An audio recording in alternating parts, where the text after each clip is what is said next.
Bapak, Ibu, dan saudara sekalian yang dikasihi Tuhan, bahwa hidup kita sebagai pengikut Kristus harus berpusat kepada Kristus. Dengan perantaraan Dia, bersama Dia, dalam persekutuan Roh Kudus, segala hormat kemuliaan, kini dan sepanjang segala masa. Ini diucapkan setiap kali dalam doa syukur agung bagian penutup. Dengan perantaraan Dia, bersama Dia, dalam persekutuan dengan Roh Kudus, segala hormat kemuliaan pujian kepada Allah kini dan sepanjang masa.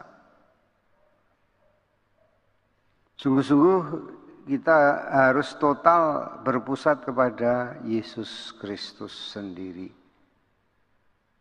Cinta kasih Tuhan itu total. Cinta kasih Kristus digambarkan oleh Kristus sendiri adalah bahwa tidak ada kasih yang lebih besar daripada kasih seorang yang memberikan nyawanya bagi saudaranya. Itulah kasih Tuhan. Mengasihi sampai habis, mengasihi sampai memberikan segalanya, bahkan nyawanya. Dia juga memberikan semua rahasia. Apa yang ku dengar dari Bapakku, aku katakan kepadamu. Oleh karena itu aku sebut sahabat.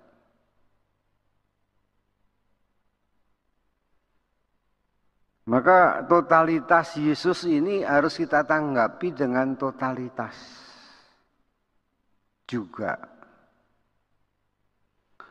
Namun kalau saudara tidak pernah merenungkan, tidak pernah mensyukuri bagaimana Yesus mencintai kita, dan Injil 1 Yohanes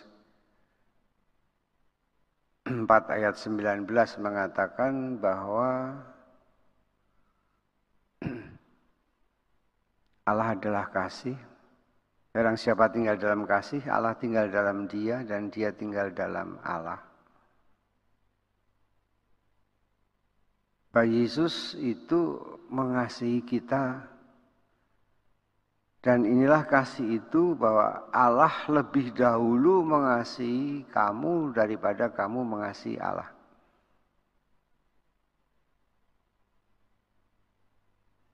Bahwa Tuhan mengasihi kita lebih dahulu, sehingga kita harus tinggal di dalam kasih-Nya.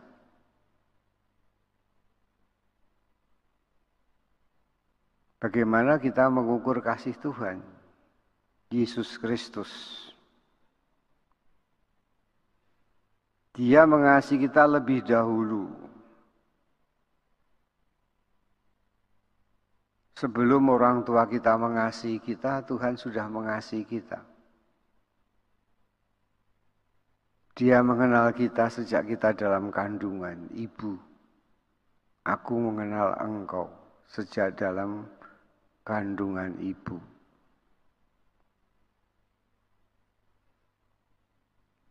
Dan kasih Tuhan yang lebih dulu itu mendahului semua kasih yang kita terima.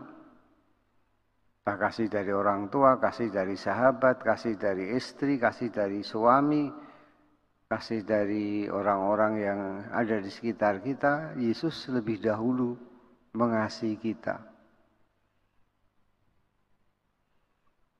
Bahkan digambarkan sebelum dunia ada, dia sudah mengasihi, karena Allah adalah kasih.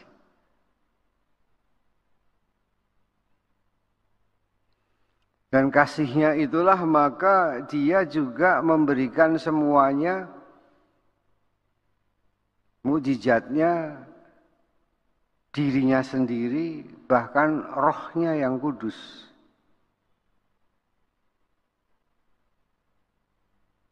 Pengampunannya dalam Ekaristi dinyatakan, inilah tubuhku yang dikorbankan bagimu, inilah darahku yang dicurahkan bagimu.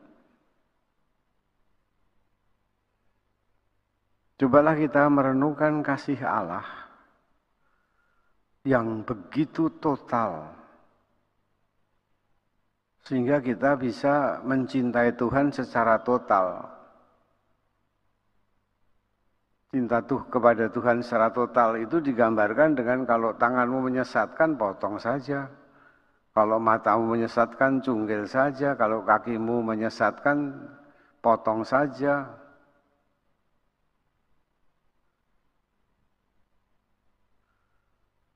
Karena itu supaya tidak menyesatkan baik mata, tangan, telinga maupun kaki, kita serahkan pada Tuhan. Kita mencintai Tuhan dengan kaki, kita mencintai Tuhan dengan tangan, kita mencintai Tuhan dengan mata, kita mencintai Tuhan dengan mulut, semuanya.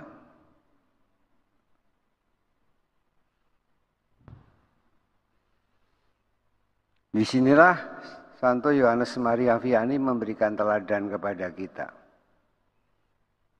Bagaimana kita seringkali setiap kali menutup perayaan Ekaristi selalu menyanyikan lagunya doa Santo Yohanes Maria Vianney. Ku mengasihi Engkau. Seterusnya, dengan segenap hati, kekuatan, dengan segenap hidup. Dan waktu awal-awal saya bertanya bagaimana Santo Yohanes Maria Vianney itu mengasihi Tuhan sedemikian total.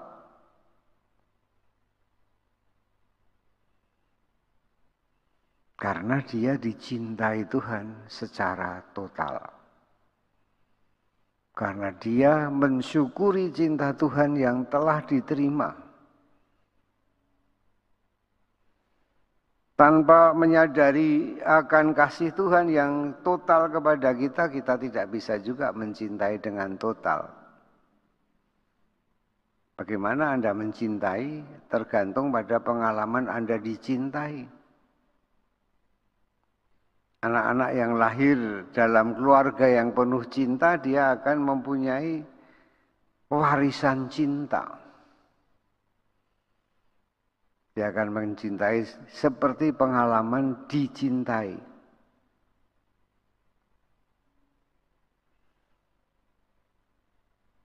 Maka itu sulit kalau saudara sekalian tidak merenungkan akan kasih Tuhan, kalau kita tidak melihat bahwa cinta kasih Kristus itu luar biasa. Melalui gerejanya, ya, bahkan digambarkan gereja ini sebagai mempelai wanita yang dicintai oleh Yesus sebagai mempelai pria.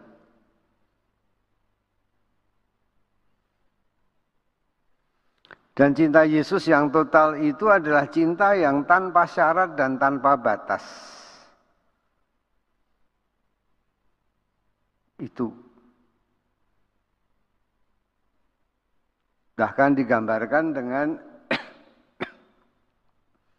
cintanya menyeluruh bahkan terhadap musuh-musuhnya.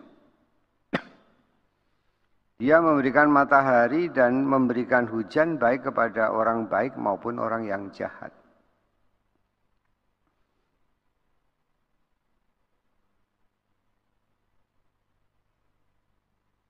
Bapak, Ibu, dan saudara sekalian, kalau kita merenungkan cinta Tuhan, bukan hanya kita berpikir-pikir tentang cinta Tuhan Yesus, seperti yang tertulis dalam kitab suci, tetapi sungguh cinta Yesus ada pada pengalaman nyata. Sejak kita dibaptis, kita telah diberikan cinta. Kita diselamatkan. Kita diangkat menjadi anak Allah. Dan kita dipelihara oleh kasih Tuhan.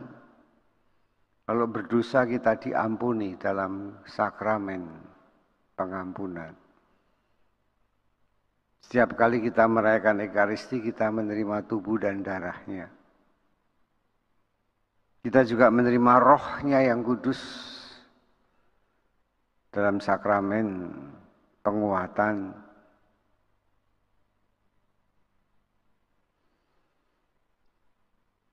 Tapi baiklah kita sadari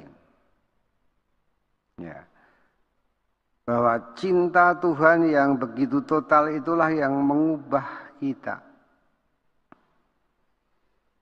Dia setia menyertai kita. Maka digambarkan dalam bacaan pertama, kalau kamu menahan upah dan para buruh menjerit karena upahnya tidak dibayar, Tuhan membela mereka. Tuhan mendengarkan jeritan mereka.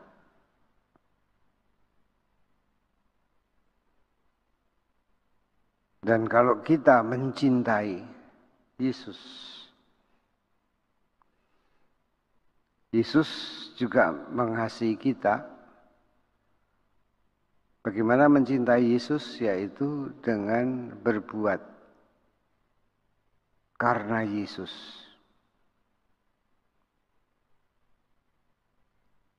Sungguh-sungguh kita mau melakukan segala sesuatu demi cinta kita kepada Tuhan Yesus.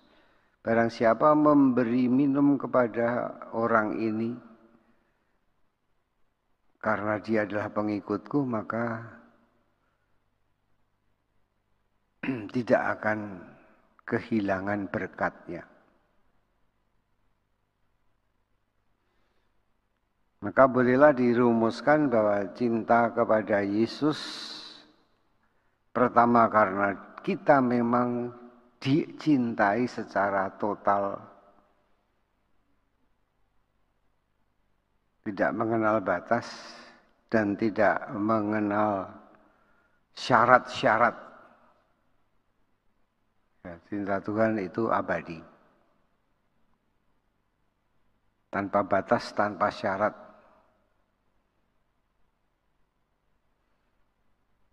Ini luar biasa. Karena itu kita pun juga diharapkan mencintai Tuhan dengan demikian.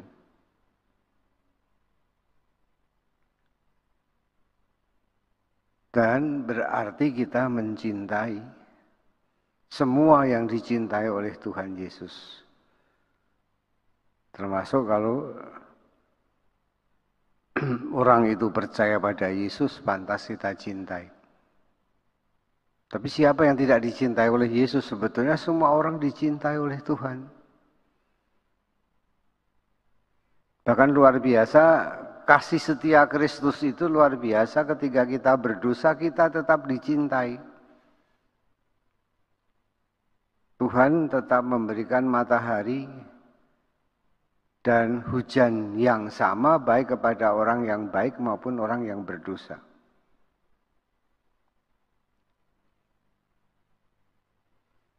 Bapak, Ibu, dan saudara sekalian yang terkasih, melalui gerejanya Tuhan Yesus memberikan sakramen pengampunan. Melalui gerejanya Tuhan memberikan sakramen perkawinan. Bahwa dia mau menguduskan semuanya. Baik pribadi lepas pribadi ataupun bersama-sama dalam keluarga. Tuhan mengasihi kita tanpa batas, tanpa syarat. Ini cinta yang abadi. Karena itu kita yang dibesarkan di dalam kasih Tuhan, dalam pohon kasih Tuhan, marilah kita juga berbuah.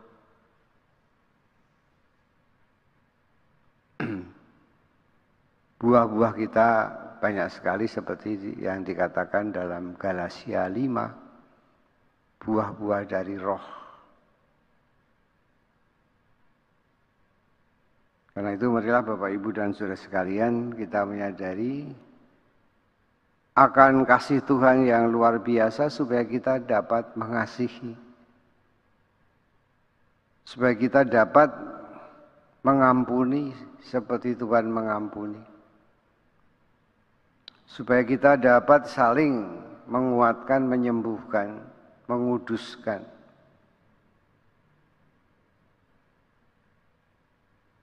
Marilah dengan rendah hati kita bersama memohon kasih Tuhan dan mengatakan seperti Paulus mengatakan bahwa cintamu cukuplah bagiku. Kita berdiri, kita menyatakan iman kita. Aku percaya akan Allah Bapa yang Maha Kuasa, pencipta langit dan bumi, dan akan Yesus Kristus Putra yang tunggal Tuhan kita, yang dikandung oleh Roh Kudus, dilahirkan oleh Santa Maria, yang menderita sengsara dalam pemerintahan Pontius Pilatus, disalibkan, wafat dan dimakamkan, yang turun ke tempat penantian pada hari ketiga bangkit dari antara orang mati, yang naik ke surga di sebelah kanan Allah Bapa yang Maha Kuasa. Dari situ ia akan datang mengadili orang hidup dan mati. Aku percayakan Roh Kudus, Gereja Katolik yang kudus, persekutuan para kudus, pengampunan dosa, kebangkitan badan, kehidupan kekal. Amin.